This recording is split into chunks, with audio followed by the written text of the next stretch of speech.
during the Montreal Comic Con, which I gotta be honest, I had no idea that Montreal could have a Comic Con to begin with.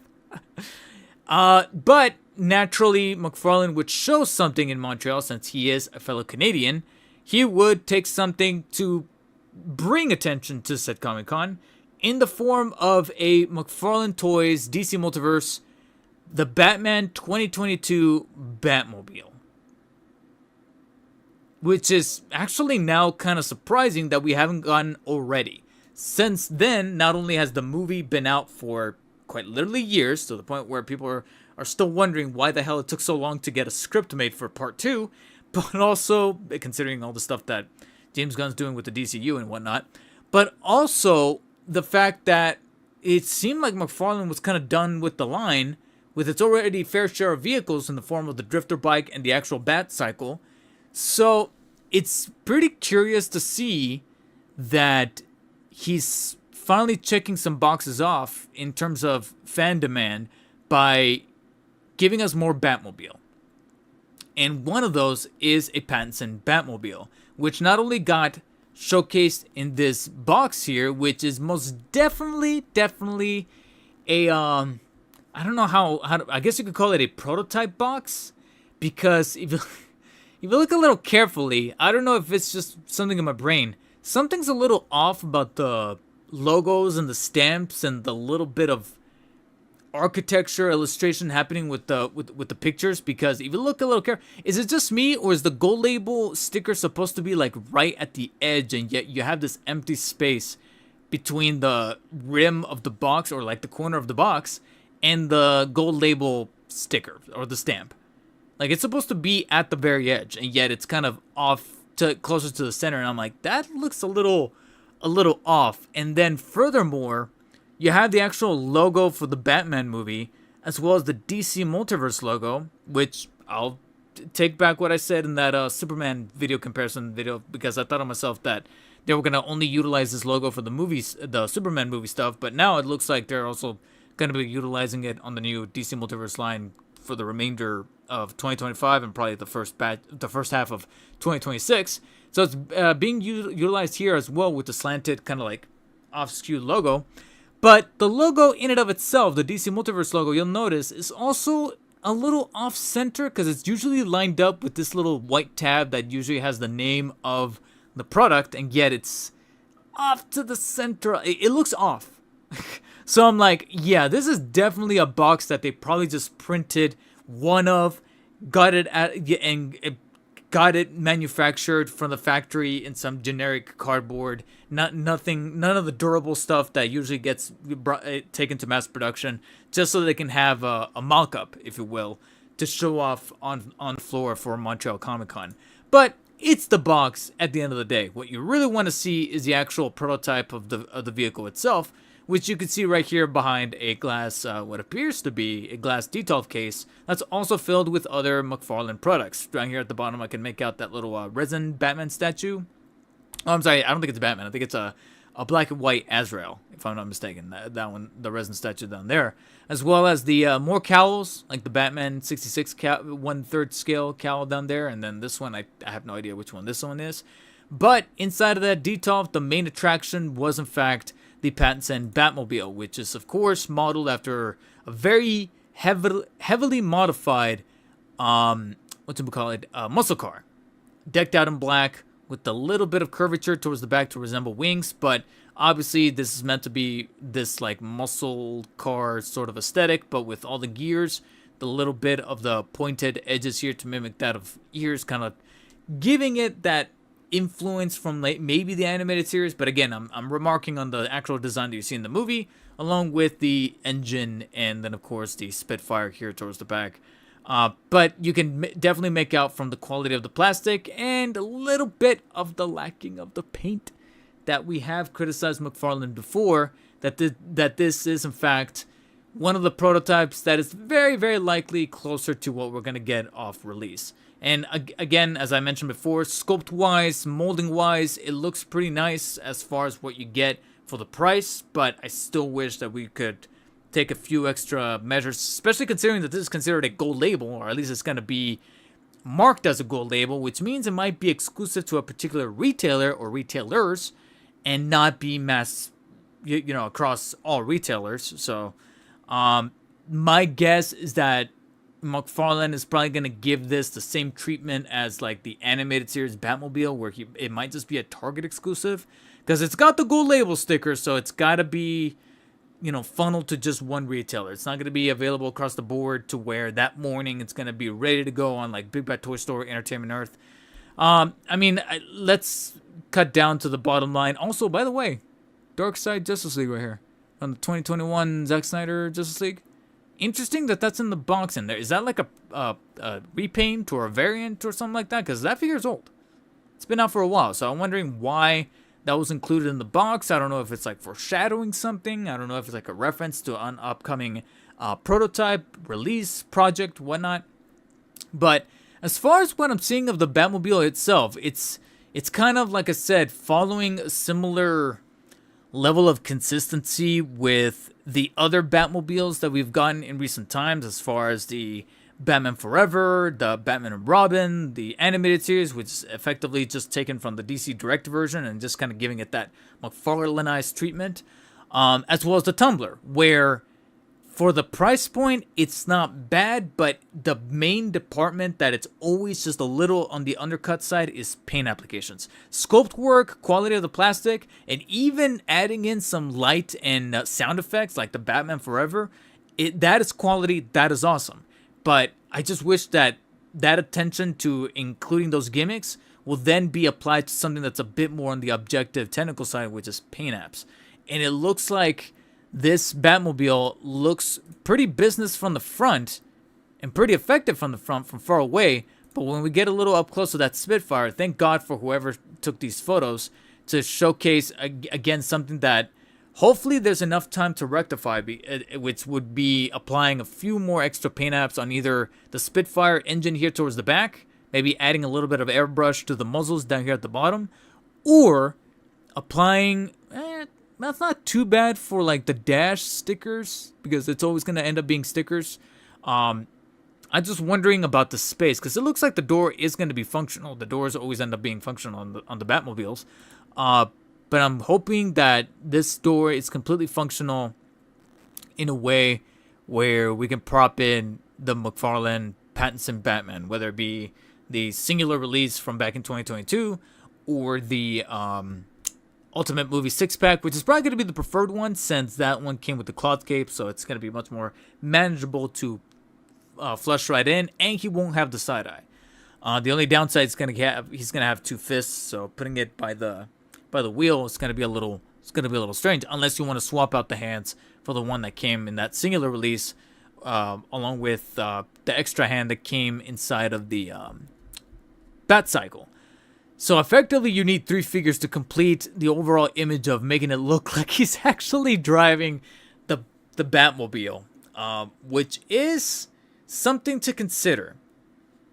It's funny, that's something that just popped into my brain. You technically need to own 3 products to complete that overall appearance. If you don't get bugged by like the minute details, just put in any Pattinson Batman. But if you want like the definitive look of Pattinson Batman driving this Batmobile, you technically need the standalone release, because he comes with one open hand to hold the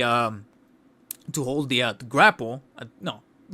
To hold the grapple, I think it was, or the battering. I can't remember, because that singular release came with one open and one fisted hand.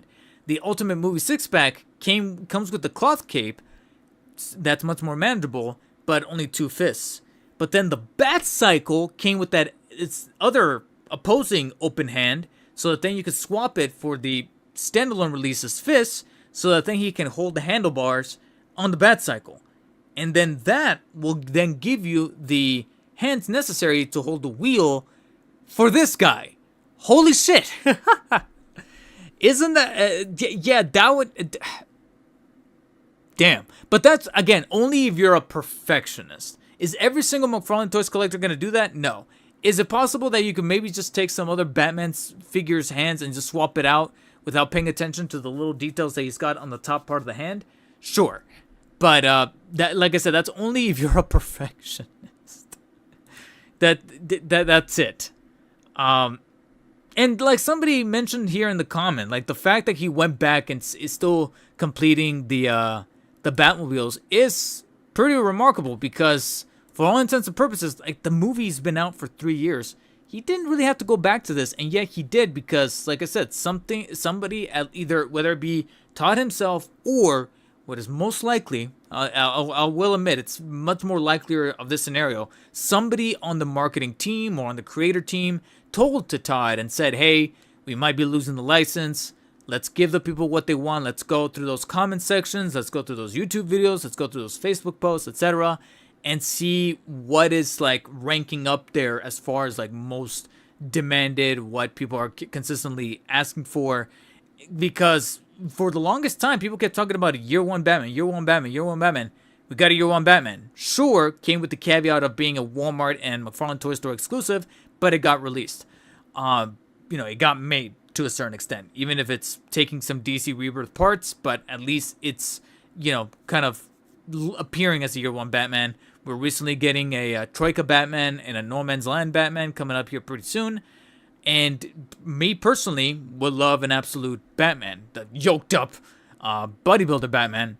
But if we are to shift the attention to Batmobiles that we want to see getting this kind of treatment, this look back treatment, even if it ends up being a gold label and gets unfortunately locked behind some kind of exclusivity with a retailer, what's a Batmobile that some of you guys would like to see? I'll be honest, I think there's a way that we can make that red light at the front light up. And then in regards to sounds, one of the reasons for why people remembered Pattinson's Batmobile was because that screeching sound effect it made when it was revving up, and Penguin's just standing there like... I mean, that is the sound effect you gotta include there, the rev up sound. So, the recipe is there. It's just a matter of whether or not they want to flip the switch, both figuratively and literally, to include sound, light and sound effects. I keep wanting to say sights and sounds. Light and sound effects. And there's a good recipe to include it in there. And if you do, sure, $70 to $80, and I can see it be included in there. Another big question is whether or not it's going to come included with a bonus figure, because the Batman Forever got included with Alfred from pretty much all of those 4 Burton Schumacher movies. Will this guy come included with a figure? If the mock-up of the box is anything to go by, which I can tell you right now, it's a bit of a mock-up considering how a little askew some of these logos are, I'm assuming it's just going to be the vehicle. And since then, they have released another Batmobile that only came with just the vehicle and no bonus figure, which was the Batman and Robin one. And priced it accordingly, like I said. Mostly. It was like $100, but it was more plastic because that Batman and Robin Batmobile is so massive that you have to include, by force, more plastic. And on top of that, it came with lights and sounds. So a lot of you are actually pointing out what I mainly took away from this tease, because the Pattinson Batmobile is pretty cool. Was it like high ranking in Batmobiles that I would have liked to have seen McFarlane do with this possible alleged last year of the DC license? Technically, no. Probably top 5, but literally at number 5 or number 4. Beating out the Pattinson Batmobile, though, some of you already mentioned it in the comment section, and I'm hoping that McFarlane willing to go back to a 3-year-old property like the Pattinson Batman gives me hope that maybe we will finally see Arkham Batmobiles. Please. Arkham Batmobiles would be sick. And notice that I said Arkham because I would gladly take both. It'll probably, from a business venture perspective, it would probably make much more sense to do the Arkham Knight one, since how predominant that goddamn thing showed up in the game, and how, for lack of a better term, we were forced to use it in Arkham Knight. But the vehicle itself not only looked badass, played badass, dealt damage badass, it was just the balancing that we had a problem with in Arkham Knight, as far as how the game was kind of like telling us, well, now you have to play with the Batmobile. And I'm like, well, I just want to be Batman and take it down badass. Too bad, use the Batmobile. That was our problem. The Batmobile in and of itself was not bad. It was cool. So whenever we get like a physical representation of that thing, whether it be in the collector's edition of the game back in 2015 or the RC, or I think Hot Wheels did an RC. There was one other company that I think did like a little model kit. If McFarlane were to give it that treatment the same way that they gave the Keaton Batmobile when it was first getting released with like the Flash figures back in 2023, because at the time, the only way to get a Keaton Batmobile was either as a Hot Wheels, as a Jada Toys 1/18th scale. I think it was like the biggest scale that they had at the time. I might be wrong about that. Or completely opposite side of the spectrum, Hot Toys with that $700, $800. So McFarlane saw a good opportunity in the market from the middle, saying, all right, $60, $70, you get this thing that is, of course, still made out of a durable plastic, but it's plastic nonetheless. But it's something that you can, you can wiggle out of your budget and go, yes, I can finally get one, and I could put my 7-inch Keaton. Imagine being able to take my 7-inch Arkham Knight Batman and put it into those tanks. Now, as much as I would love to see that, I think the only little crux that the R&D team over at McFarlane would have to jump hoops through would be whether or not to just have it be in its standard vehicle mode or actually incorporate the tank mode in it. Or make two. One that's just vehicle and one that's tank. Do you think that either of those is going to happen?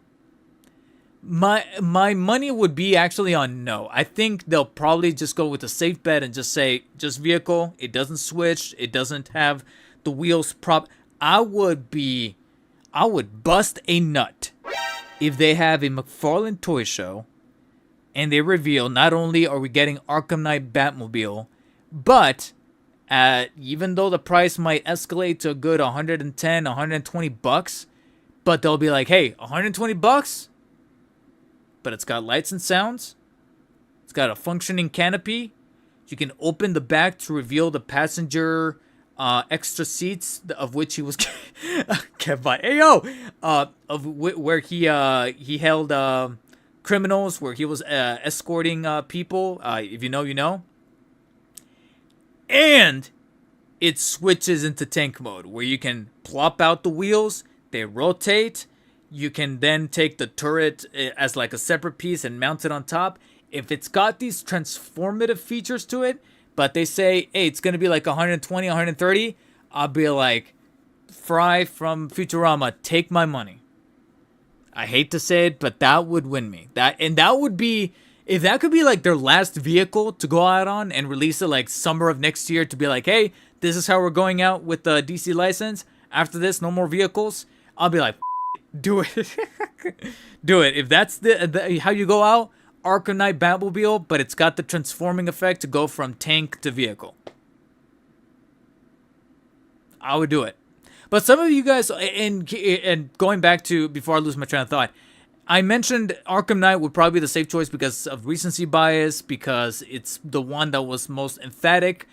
But there's a soft part of me that, even though this is highly, like 98.7% unlikely, it would be sick if McFarlane would also give some scraps to some of us in the form of like a Big Bad Toy Store exclusive or Entertainment Earth exclusive. That's it. Fan channel. No more. Just a select stock and make a Arkham Asylum Batmobile. The Corvette looking one, because I have a soft spot for that Batmobile and really wish we could have seen more of it. Hell, to the point where I could be wrong, but oh yeah, no, yeah, I got destroyed in Arkham Asylum, because I was like, why wasn't it in Arkham City? And I'm like, oh yeah, I got destroyed.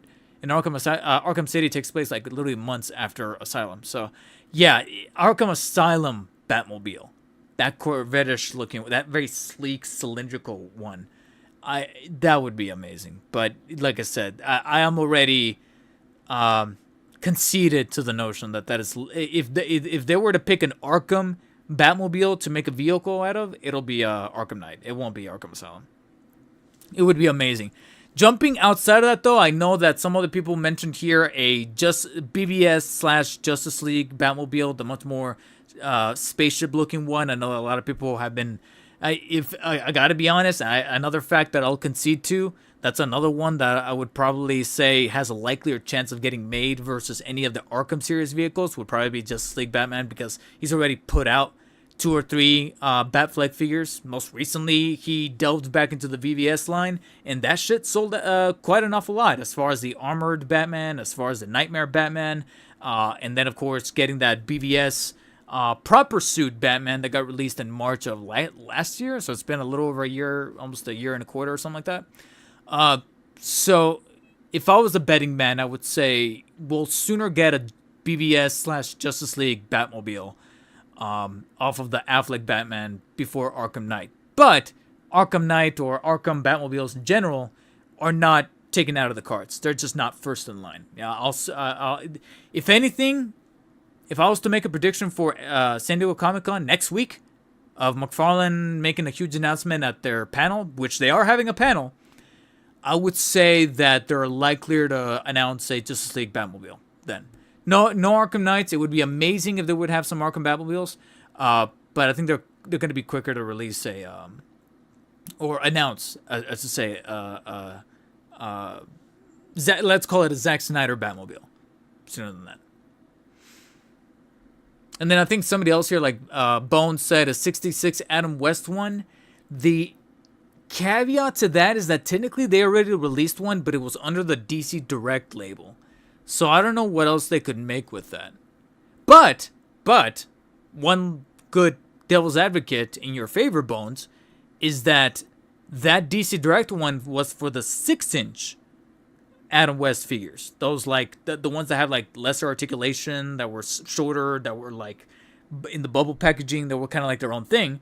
Since that 66 DC Direct Batmobile got released, McFarlane has made a proper DC Multiverse 7-inch Adam West with all those accessories and the cloth cape and all that stuff, which is one of my favorite Batman releases last year, which is surprising because I'm not the biggest Adam West fan, but that figure was legitimately awesome. So I guess it's kind of overdue for a